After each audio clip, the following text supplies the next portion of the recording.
तुगलक वंश में कुल 9 सुल्तान हुए थे।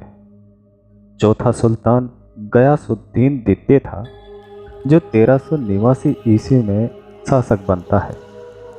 पांचवा अबू बकर था, जो 1389 से 1390 ईस्वी तक शासन करता है।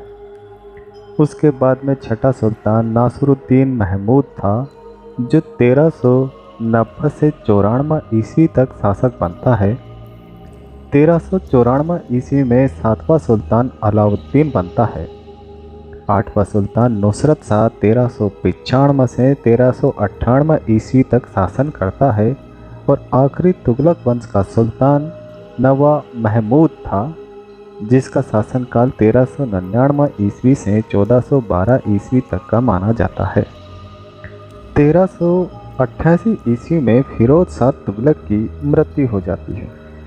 फिरोज शाह तुगलक की मृत्यु के बाद में तुगलक शाह गयासुद्दीन द्वितीय के नाम से दिल्ली का सुल्तान बनता है।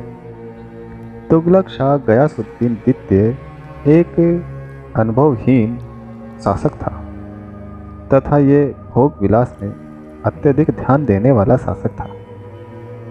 इसके समय शासन व्यवस्था पूरी तरह से बर्बाद सी हो गई थी।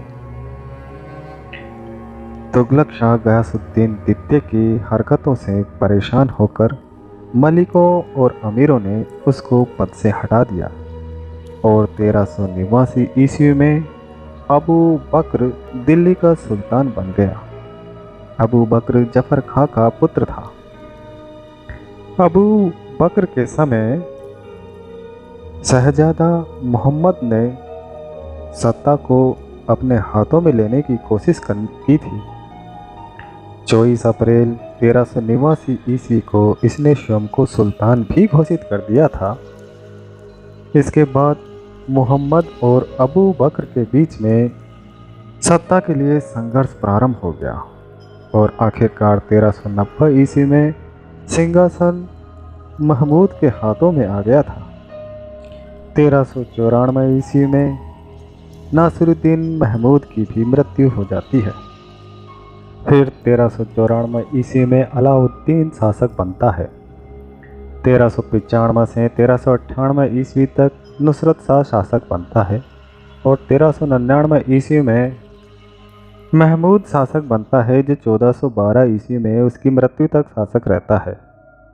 इसकी मृत्यु के बाद में दौलत खां नामक एक सरदार ने दिल्ली पर अधिकार कर लिया था। इसके बाद 1414 ईस्वी में खिज्र खां दिल्ली का शासक बनता है। खिज्र खां को तैमूर ने मुल्तान का हकीम बनाया था। खिज्र खां ने दिल्ली पर शासन करके एक नए वंश की स्थापना की थी, जिसे सैयद वंश कहते हैं। सैयद वंश का शासनकाल 1414 से 1451 ईस्वी तक माना जाता है। इस सैयद वंश के 4 सुल्तानों ने शासन किया था दिल्ली पर, जिसमें पहला खिज्र खां था, जिसने 1414 से 1421 ईस्वी तक शासन किया। उसके बाद में 1421 ईस्वी से 1434 ईस्वी तक मुबारक ने शासन किया था। तीसरे नंबर पर महमूद ने शासन किया, जिसने 1434 ईस्वी से 1443 ईस्वी तक मोहम्मद ने शासन किया था। 1443 ईस्वी में आलम शाह शासक बना, जिसका शासन 1451 ईस्वी तक का माना जाता है। आलम शाह के समय इसका एक अफगान मंत्री था बहलोल। इसने इसको सत्ता से हटा करके खुद ही सुल्तान बन गया था। दिल्ली का शासक बहलोल लोदी बन गया और इसने एक नया वंश लोदी वंश की स्थापना की। लोदी वंश का शासनकाल 1451 से 1526 ईस्वी तक का माना जाता है। खिज्र खां की मृत्यु के बाद में उसका पुत्र मुबारक खां शासक बनता है। मुबारक खां ने सुल्तान बनने के बाद में मुबारक शाह की उपाधि धारण की थी। इसके समय में कई विद्रोह हुए थे, जिसमें भटिंडा और दोआब के विद्रोह मुख्य थे। इसके समय में एक नमक की पहाड़ी का विद्रोह भी हुआ था। 1434 ईस्वी में मुबारक शाह यमुना के तट पर निकट एक नगर का निरीक्षण कर रहा था। उस समय उसकी हत्या कर दी जाती है। मुबारक शाह के बारे में जानकारी तारीख ए मुबारक शाही ग्रंथ में मिलती है।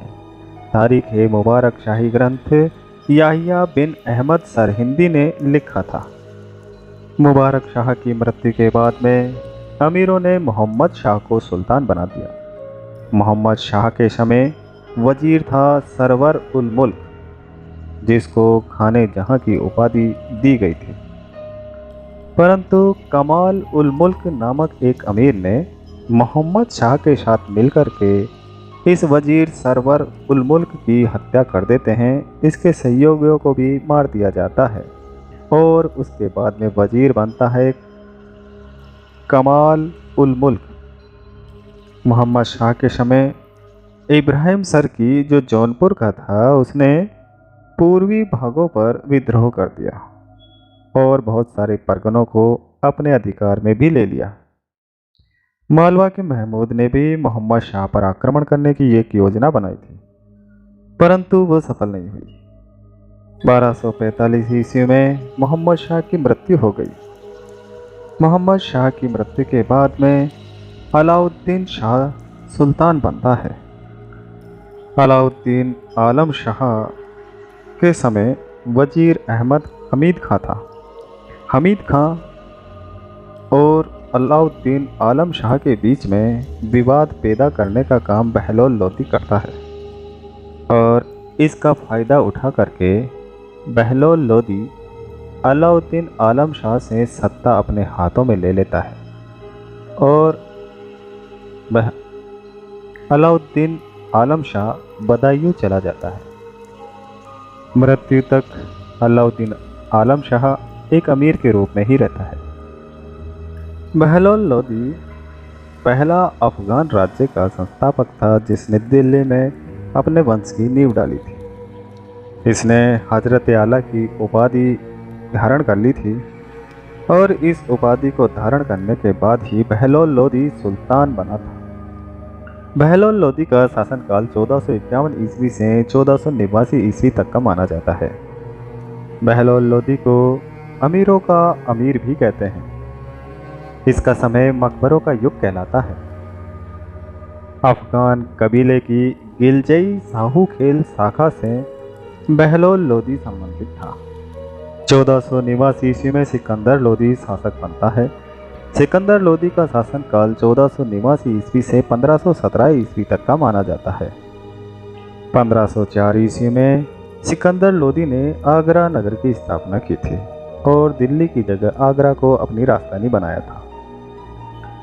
फरहंगे सिकंदरी या तिब्बे सिकंदरी नाम का एक ग्रंथ है जो आयुर्वेद ग्रंथ का फारसी में अनुवाद है। ये संस्कृत भाषा का ग्रंथ था जिसका फारसी में अनुवाद किया गया। इस ग्रंथ का अनुवाद मियाँ भुआ ने किया था। मियाँ भुआ सिकंदर लोदी का प्रधानमंत्री था। सिकंदर लोदी के समय एक माप प्रचलित है जिसको सिकंदरी कहते हैं।